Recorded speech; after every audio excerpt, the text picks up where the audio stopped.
حضرت بایزید بسطامی رحمۃ اللہ علیہ، آپ کا اصل نام تیفور کنیت بایزید ہے۔ آپ تقریباً 188 ہجری کو ایران کے صوبہ خراسان کے ایک شہر بسطام میں پیدا ہوئے، اسی نسبت سے بسطامی کہلاتے ہیں۔ آپ کے والد کا نام عیسیٰ بن سروشان بن آدم تھا۔ آپ کے تذکرہ نویسوں نے لکھا ہے کہ آپ مادر ذات ولی اللہ تھے، اسی لیے بچپن ہی سے آپ روحانیت کی طرف مائل تھے۔ آپ نے ابتدائی تعلیم اپنے آبائی شہر میں حاصل کی۔ اس کے بعد آپ نے دور دراز علاقوں کا سفر کر کے مختلف شہروں میں کئی جلیل القدر شیوخ سے علوم ظاہری میں استفادہ کیا اور جملہ علوم۔ السلام علیکم ورحمۃ اللہ۔ ناظرین، ہمارے اس چینل میں آپ لوگوں کا استقبال ہے۔ ناظرین، آج ہم جانیں گے کہ ذکر کرنے والا دل زندہ ہے اور ذکر نہ کرنے والا دل مردہ ہے۔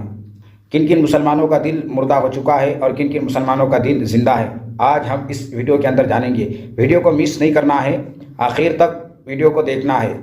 تو دوستو، ایک واقعہ لکھا ہے کتابوں میں۔ بایزید بسطامی رحمۃ اللہ علیہ وقتے کا ولی ہیں۔ یہ اپنے وقتے کے بہت بڑے ولی اللہ ہیں۔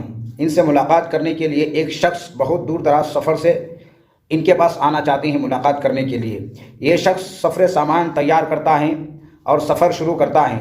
پہلے کے زمانے میں ہوائی جہاز یا موٹر سائیکل، ٹرین وغیرہ کچھ بھی نہیں تھا۔ لوگ پہلے بہت لمبے لمبے سفر پیدل چل کر، یعنی تو گھوڑے گاڑی پر یا گھوڑے پر چل کر کیا کرتے تھے۔ اور پہلے کے زمانے میں لوگوں کی دلوں میں اتنی محبت تھی اولیاء اللہ کی کہ لوگ دور دراز سے بزرگوں سے ملاقات کرنے کے لیے آتے تھے اور کچھ فیضیاب حاصل کرنے کے لیے، علم حاصل کرنے کے لیے دور دور سے آدمی اللہ والوں کے، اولیاء اللہ کے دربار پر آیا کرتے تھے۔ اب یہ شخص بایزید بسطامی رحمۃ اللہ علیہ سے ملاقات کے شوق میں سفر سامان تیاری کیا۔ اس کے بعد سفر شروع کیا۔ شروع کرنے کے بعد سفر میں کہیں ایک جگہ ان کو ٹھہرنے کی حاجت ہوئی۔ انہوں نے ایک درخت کے نیچے آرام کے لیے تھوڑی دیر بیٹھا تو درخت کے اوپر دو چڑیا آپس میں باتیں کر رہی تھی۔ ایک چڑیا دوسرے کو بول رہی ہے، کہہ رہی ہے کہ معلوم ہے کہ یہ شخص جو درخت کے نیچے بیٹھا ہے یہ کون شخص ہے اور کہاں جا رہا ہے؟ تو دوسری چڑیا نے کہا کہ یہ شخص بایزید بسطامی رحمۃ اللہ علیہ سے ملاقات کے لیے جا رہا ہے۔ تو دوسری چڑیا سن کر کہنے لگی کہ بایزید بسطامی رحمۃ اللہ علیہ جبکہ مردہ ہو چکا ہے، مر چکا ہے، اب یہ شخص وہاں جا رہا ہے۔ اور یہ شخص جو جانے والا شخص تھا، یہ صاحب فراست شخص تھا۔ یہ جانوروں کی، پرندوں کی بولیاں ان کو سمجھ میں آتے تھے، یعنی بولیاں سمجھنا کوئی تعجب کی بات نہیں ہے۔ اللہ کے بہت سارے ایسے نیک بندے گزرے ہیں جو پرندوں کی بولیاں سمجھتے تھے، جس طریقے سے حضرت سلیمان علیہ السلام، داؤد علیہ السلام اور بہت سارے نیک گزار بندے گزرے ہیں جو جانوروں کی، پرندوں کی بولیاں سمجھتے تھے۔ اسی طریقے سے یہ شخص صاحب فراست یہ بولیاں پرندوں کی سمجھتے تھے۔ بولیاں سمجھ گئے یہ، اور سمجھنے کے بعد یہ تعجب میں پڑ گیا کہ یہ چڑیا کیا باتیں کر رہی ہے آپس میں۔ اب یہ شخص سوچا کہ اب کیا کرنا چاہیے، میرا سفر کرنا تو بیکار ہو گیا۔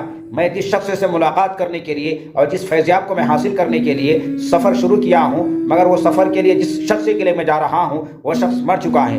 ایک وقت سوچنے کے لیے بیٹھ گئے۔ اس کے بعد انہوں نے دل میں ٹھان لیا کہ نہیں، مجھے جانا چاہیے، کم از کم ان کی قبر کی زیارت تو ہو جائے۔ یہ شخص جب بایزید بسطامی رحمۃ اللہ علیہ کے دربار میں پہنچتا ہے تو دیکھتا ہے کہ بایزید بسطامی رحمۃ اللہ علیہ باحیات ہے۔ بڑا تعجب ہوا، حیران ہوا کہ پرندے تو اس طریقے سے باتیں کر رہی تھی آپس میں، یہ کیا ماجرا ہے؟ جب ان سارے واقعات کو، اس قصہ کو، اس ماجرا کو بیان کیا بایزید بسطامی رحمۃ اللہ علیہ کے سامنے، تو بایزید بسطامی رحمۃ اللہ علیہ کہنے لگے کہ یہ کس وقت، کس دن کا اور کس گھڑی کا یہ واقعہ ہے؟ بتایا فلانا دن فلانا وقت کا یہ واقعہ پیش آیا تھا۔ تو بایزید بسطامی رحمۃ اللہ علیہ کہنے لگے کہ چڑیاؤں نے جو آپس میں بات کی اور میرے بارے میں جو چڑیاؤں نے آپس میں باتیں کی اور گفتگو کی اور بولی کہ میں مر چکا ہوں، یہ 100% صحیح بات ہے کہ رسول اللہ صلی اللہ علیہ وسلم کی حدیث ہے کہ اگر مومن مسلمانوں کا دل اگر تھوڑی دیر کے لیے اللہ کے ذکر سے، اللہ کی عبادت سے غافل ہو جائے، اللہ کی یاد سے غافل ہو جائے تو وہ دل مردہ ہے۔ ہاں، اس وقت تھوڑی دیر کے لیے میرا دل اللہ کی ذکر سے اور اللہ کی یاد سے غافل ہو چکا تھا، میری زبان ذکر سے رک گئی تھی، اس لیے میرا دل مر چکا تھا۔ اور پرندوں نے جو بات کہی وہ 100% صحیح بات ہے۔ دوستو، یہ تھوڑی دیر کے لیے بایزید بسطامی جیسی اولیاء اللہ اگر ذکر سے اس کی زبان تھوڑی دیر کے لیے خالی ہو جائیں، دل تھوڑے دیر کے لیے خالی ہو جائیں تو چڑیائیں باتیں کرنے لگی کہ یہ شخص مردار ہیں۔ تو آج ہم مسلمانوں کو اس واقعہ سے عبرت لینا چاہیے کہ ہم لوگ صبح شام رات دن ہم لوگ اللہ کی نافرمانیاں کرتے ہیں، اللہ کی ذکر نہیں کرتے ہیں، اللہ کی عبادت نہیں کرتے ہیں، اللہ کو یاد نہیں کرتے ہیں، نافرمانیوں میں، بغضوں میں، کنوں میں ہماری زندگیاں گزر رہی ہے۔ تو بتاؤ، ہمارا دل آج مر چکا ہے۔ اس لیے اب میں بات کروں گا فلسطین مسلمانوں کے بارے میں. فلسطین مسلمانوں نے وہاں ایک عورت نے یہ بات کہی کہ دنیا کے مسلمان جو ہمارے بارے میں دعائیں کر رہے ہیں اور یہ کہہ رہے ہیں کہ وہ مغفرت فرمائے، شہداء کو جنت نصیب فرمائیں، اور ہمارے لیے جو دعائیں کر رہے ہیں، احتجاج اور پروٹیسٹ کر رہے ہیں، یہ سب کرنا بند کریں، اس لیے کہ مردار اصل میں وہ مسلمان ہیں، ہم تو زندے ہیں.